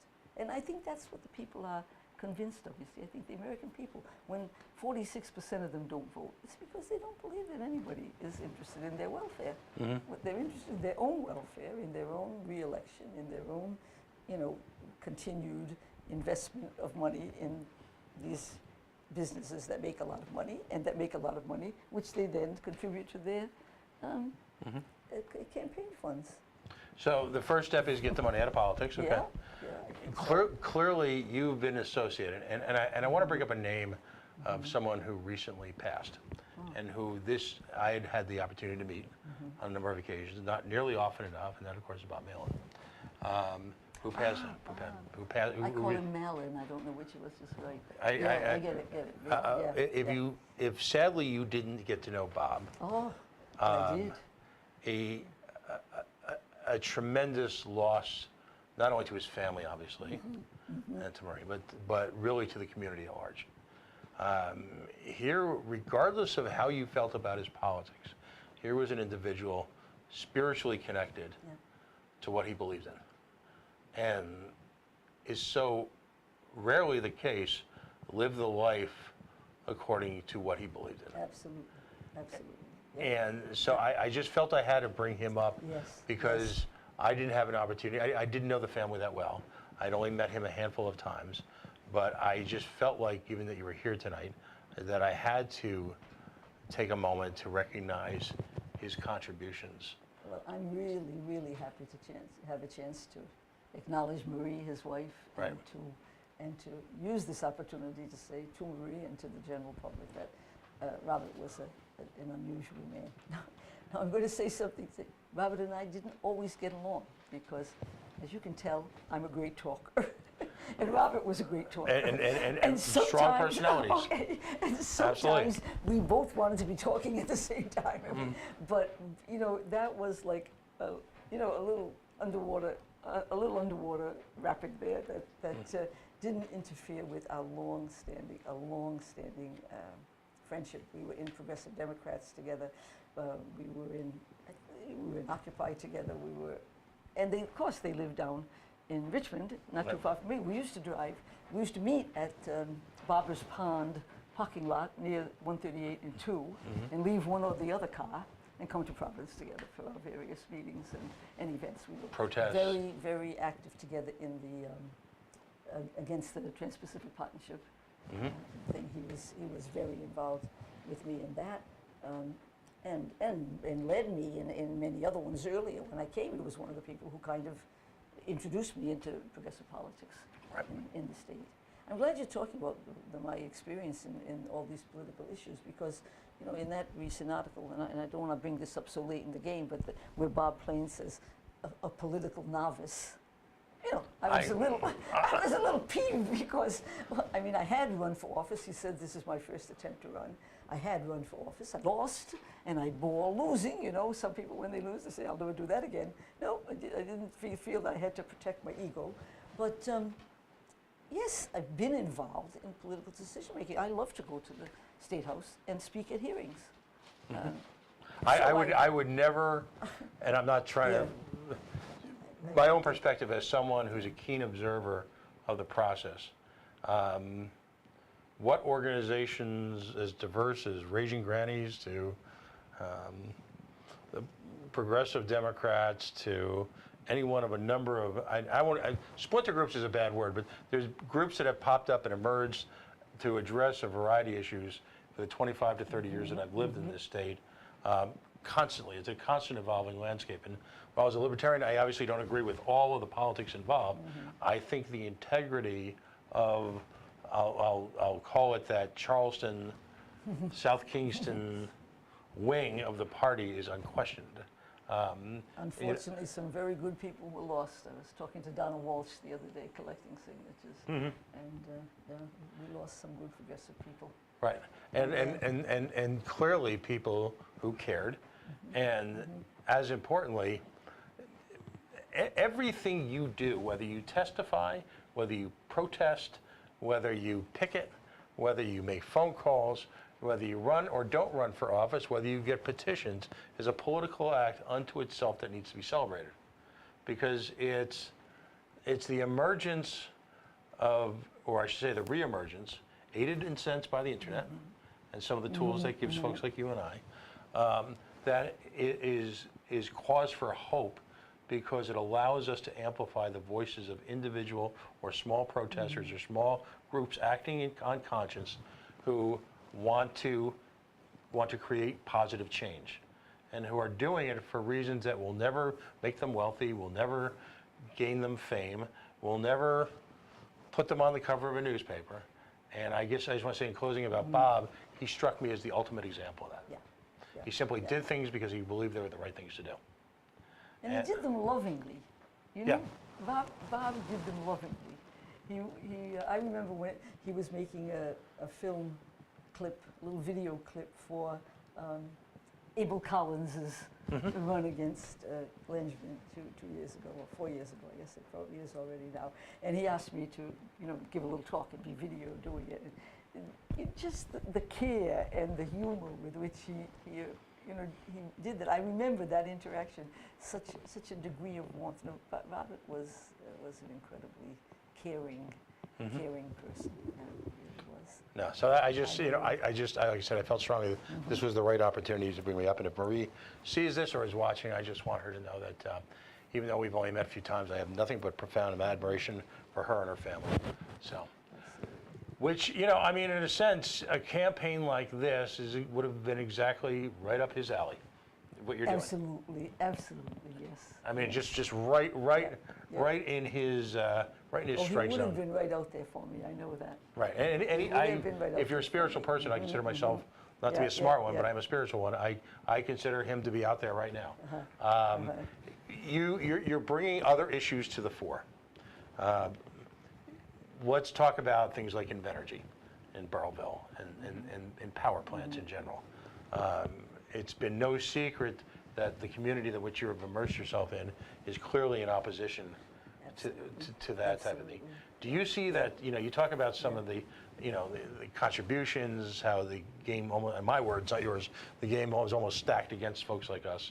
Do you see a lot of that at work here in this Burrillville, in this Invenergy situation?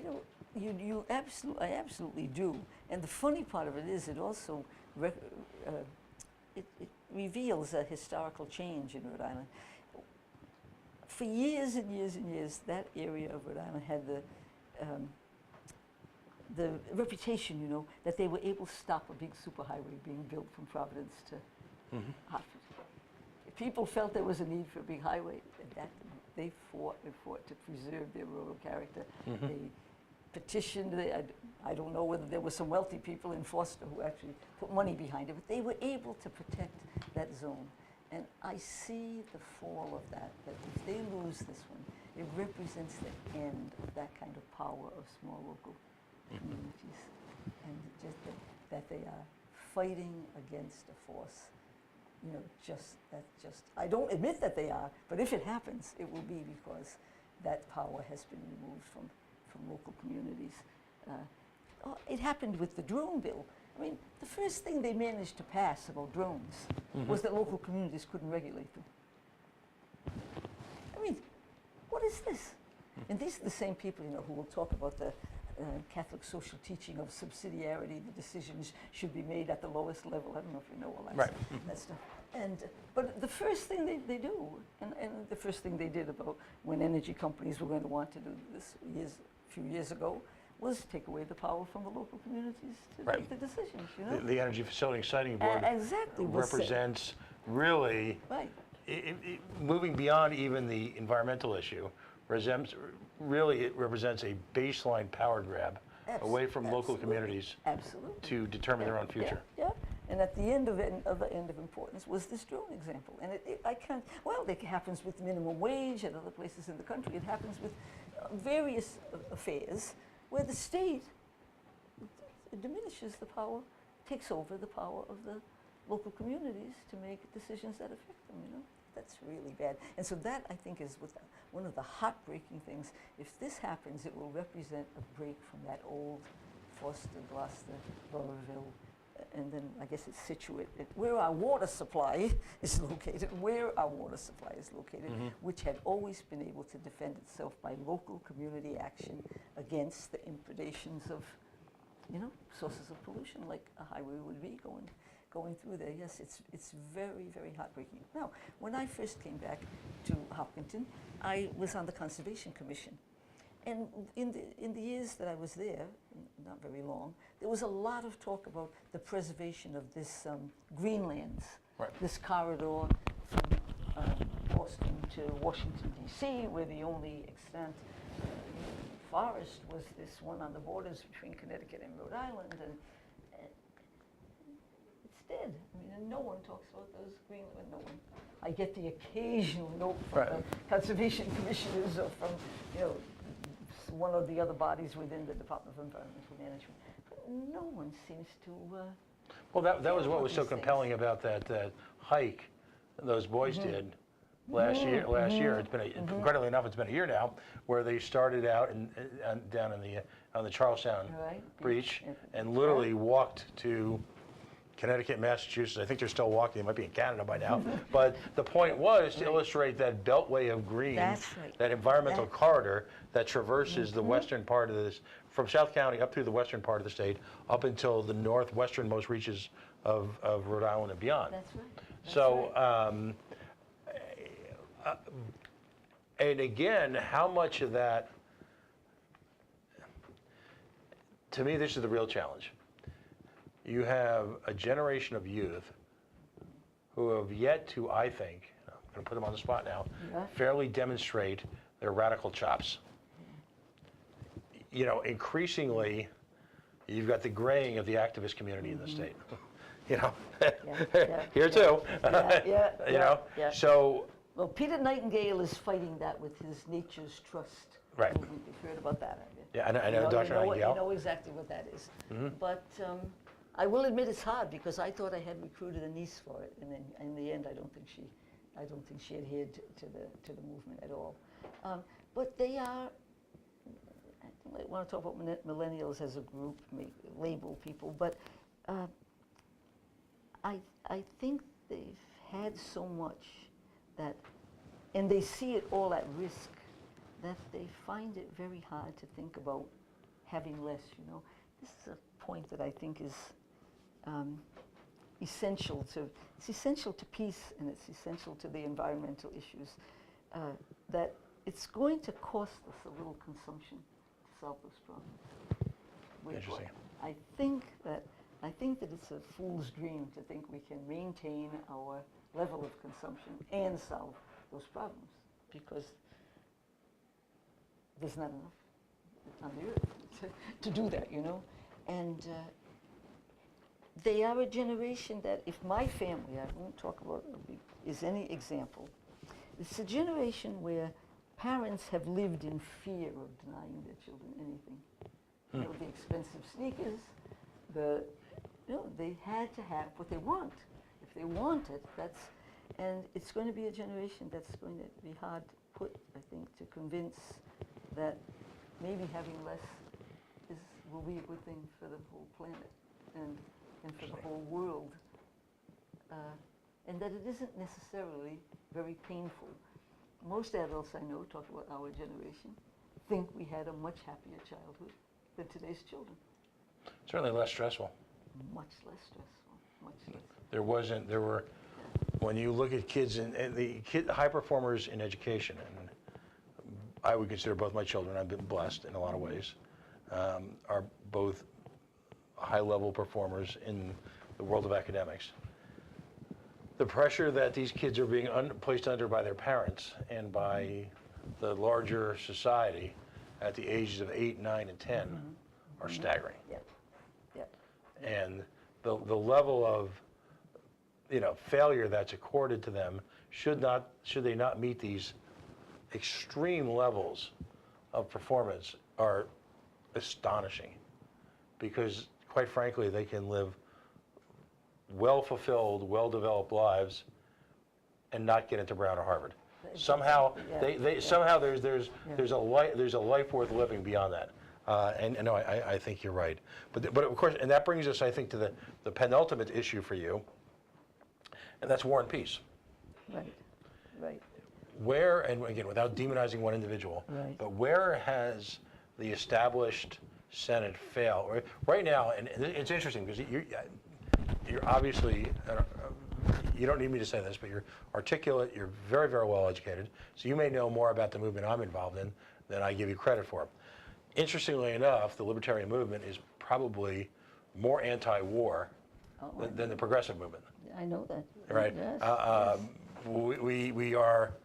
We believe that the ultimate sign of respect for our nation's military is to not involve them in adventures around the planet which are not self-defense related. We don't believe in nation building. We don't believe in any of that. Well, it's fine not to believe in nation building as long as you don't believe in nation destroying first. I think that's key. Well, and to which the situation in Yemen, for example, to us is intolerable. We've got undeclared wars around the globe. I don't think we used it. I mean, the term police action became popular in the 70s and 80s. What should the Senate be doing? I mean, the Senate, of course, is, traditionally, involved in more in foreign policy than the House. What should the Senate be doing in attempting to end the war machine, which is, I believe, it has a high degree of responsibility for our diminished stature around the world and has actually made us a subject of attacks? Absolutely. What should the Senate do? The Senate should act on resolutions similar to the one that Rand Paul put in with Murphy and Lee to at least consider reformulating or eliminating those authorizations for the use of military force by the president. I mean, Republicans are supposed to be great constitutionalists, but where are they anyway, Senate Republicans or Democrats, where's the defense of the Constitution when they just, Oh, we have, I'll hold this here, don't worry. I've lost my mic. Where are these defenders of the Constitution when the Congress, just gives up its authority to declare war? And Senator Whitehouse voted for that bill. Okay, and again, there was the attempt. It was a Rand Paul bill, right? Right, it was a Rand Paul bill. Yeah. And there's always been the question about whether Rand Paul is a real libertarian or not, blah, blah, blah. But you had this moment in history when you had the opportunity, thanks buddy, when you had the opportunity to make a statement. Yeah, yeah. It was a resolution, so it didn't really, but it was a statement. That's right, that's right. And it gave people an opportunity to speak on conscience. There you go. That's exactly why I went down to Westerly, to that town hall, to ask that question. The bill needed, or supposedly anyway, got 10 Democrats to vote for it, and Reid and Whitehouse were among those 10. To vote against that resolution. What is this? Just to consider something? No. It's we've been talking about being prisoners of those who finance you, and they are financed by the military-industrial complex and their state citizens, their electors are told constantly, we depend on the defense industry. We need the defense industry. How could we live in Rhode Island without the defense industry? They talk about speaking at hearings. There I was speaking at a hearing 2 years in a row about an attempt to enlarge that new board that replaced the one that was responsible for 38 studios. Commerce Corporation, yeah. That's it, Commerce Corp. Never can remember that name. In the first year, it was to create 2 new places, both of which would be reserved to defense industry. And in the next year, it was to create one and give it to the defense industry. Now, what's this all about? What's this all about? It's civility, you know? You know, when you come from living all those years in Europe and you come home and you hear people sing about the land of the free and the home of the free for what? What has become of our freedom? The people of Burrillville are not free to effectively save their environment, one which, in theory, White House is defending in the Senate. And we're enslaved to this defense industry. And Plain brought that up largely in his interview too. Do you mean that you think people will, be willing to give up those high-paying jobs in order to have peace in the world? Duh. Is that your defense of having wars? Because they keep the supply of arms to be used, and then that gives your industries in Rhode Island and business. simultaneously, as a nation, we embarked on a course of extensive spying on our own people. Exactly. Data collection of our own people. We've got the first issue on which I remember picketing White House, on the sidewalk in Wickenden Street, for voting on one of those on surveillance NDAA bills. right, exactly. Absolutely. No, and we're with you. This is why we need to, you and I, after this whole election thing gets over, and you're senator, this is why we need to embark on some sort of joint picketing mission, because we oppose all of this madness, and it's these, I'll call them the institutionalists, the members of the mainstream political parties, who, I don't know if it's through fear, lack of character, or greed. I'll take the high road and say I think it might be fear, with a little dash of ignorance thrown in, to understand what the impact, the generational impact of these ongoing police actions have had, both on members of our nation's military, who, again, are being put in harm's way for over and over again. A guy who joined the National Guard because he thought he might be called out in hurricanes, Right. to help run the traffic, is on his 5th. We've maimed an entire generation, both spiritually and sadly, in too many cases, physically. We've forfeited our civil liberties and our expectations of privacy to this generation of leaders. And that's why I'm excited as hell that you're doing this, because you're, to get to the point of you not being a politician, quite frankly, there's nothing wrong with being a politician. It's how you use those skills. There's nothing wrong with not, quote unquote, having run for this level of office when you've got a lifetime of experiences, and you also have both the gravitas and have earned the right to take these questions to the highest level. And these folks need to answer. And my next question is, I follow you on Twitter, and I was joking earlier before the show about, when are we going to have a debate, big fella? Right. Yeah. I thought that was great. Yeah. You formally challenged him to a debate, I assume. Absolutely. Well, I think the letter is going out. The press release is going out either today because of the 1,012 being achieved, or tomorrow as soon as we know the total number of signatures we got. Then the letter will go out, acknowledging our. And for anyone who hasn't done petitioning, and I have, not nearly as much as I should have, but I have. Getting 1,000 signatures is, in a short period of time, given the weather challenges, any money, right, is I mean, my hat's off to you. I mean, that's outstanding. Well, your hat is off to my great team of people who collected, you know, who went to every festival and event that there was, every water fire, every river walk. No, I had a tremendous group of collectors of signatures.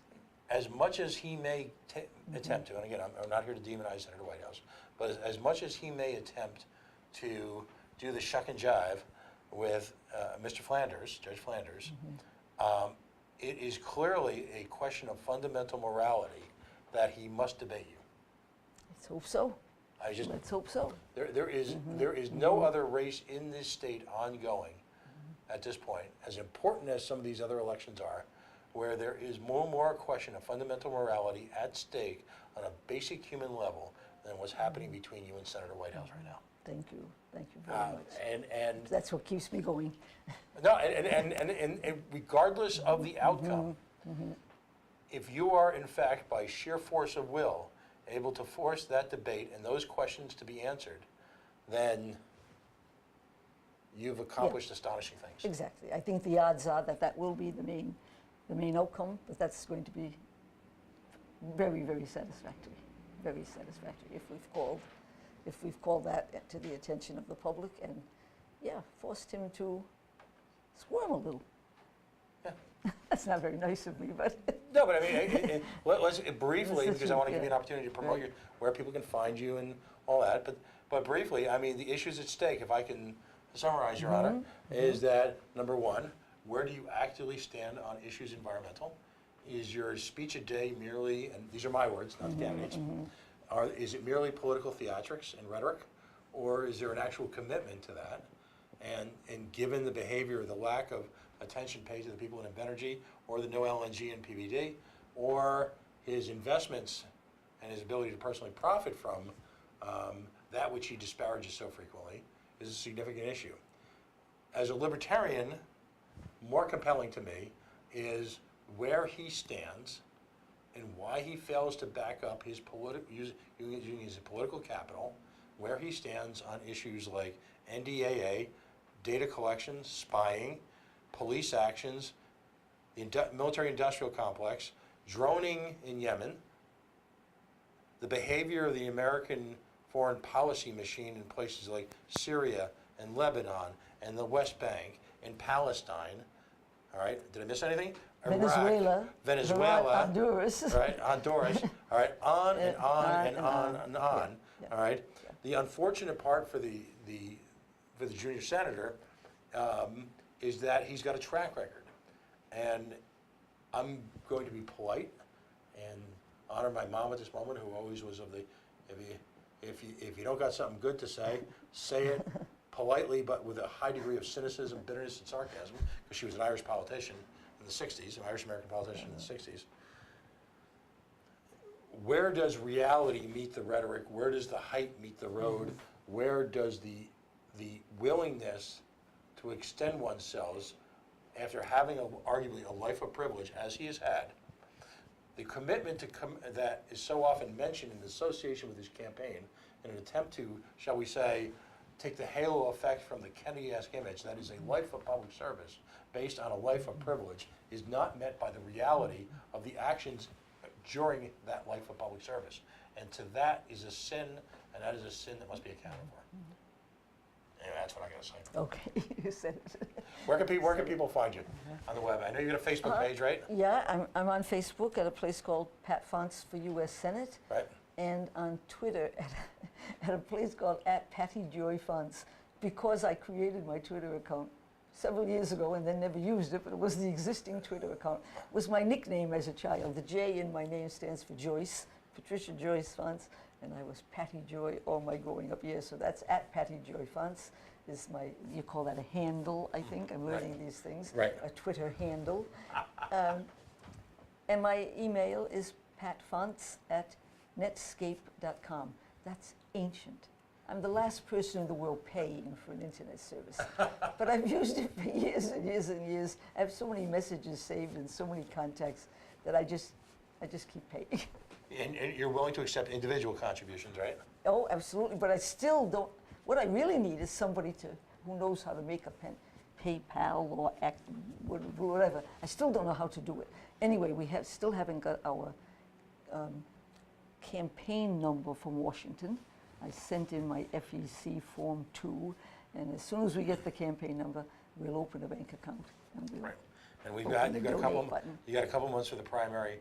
So in the words of the great late Vincent A. Buddy Cianci, until then, you're going to be you'll attend even the opening of an envelope, right? Absolutely, absolutely, yes, indeed. Well, I wouldn't put attending the Pat Ford's show in that category. Not at all, not at all. No, no. Okay, so. Well, I hope you've enjoyed tonight. I have, All I right. have. Thank you for spending a very couple- much. It's for a been cou- unforgettable, not at all what I was expecting. It was, well, I mean, I thought it would be lovely, but it was super lovely. That's great. Thank you for spending a couple Thank hours you. with me, and I wish you Thank you. nothing but the best. And I hope I'll make sure you have my email now. I So do. please put us on your press release because, we'll do our best to amplify. Oh, that's true, that's true. I'll do that. We'll have some fun with this. Thank you very much. God bless. Thank you. Thank you Folks, we're going to very take a much. quick break right now. We are the Coalition, loud and proud, outrage, porn-free, civilly disobedient media, joining us live at the Worldwide Coalition Media Headquarters here at the Go Local Live Broadcast Center, 90 Way Boston Street, in the heart of the city we love. Facebook.com/The Coalition Radio, on the mighty Twitter at Coalition_radio, and of course the mothership, CoalitionRadio.us. We're going to take a quick break now. Bob Lancia is waiting in the wings, fresh off of his 9/11 scooping tour, in which he's got more tales of woe to tell you about, and God bless him because he's clearly on the front lines. Folks, stay tuned. We'll be right back.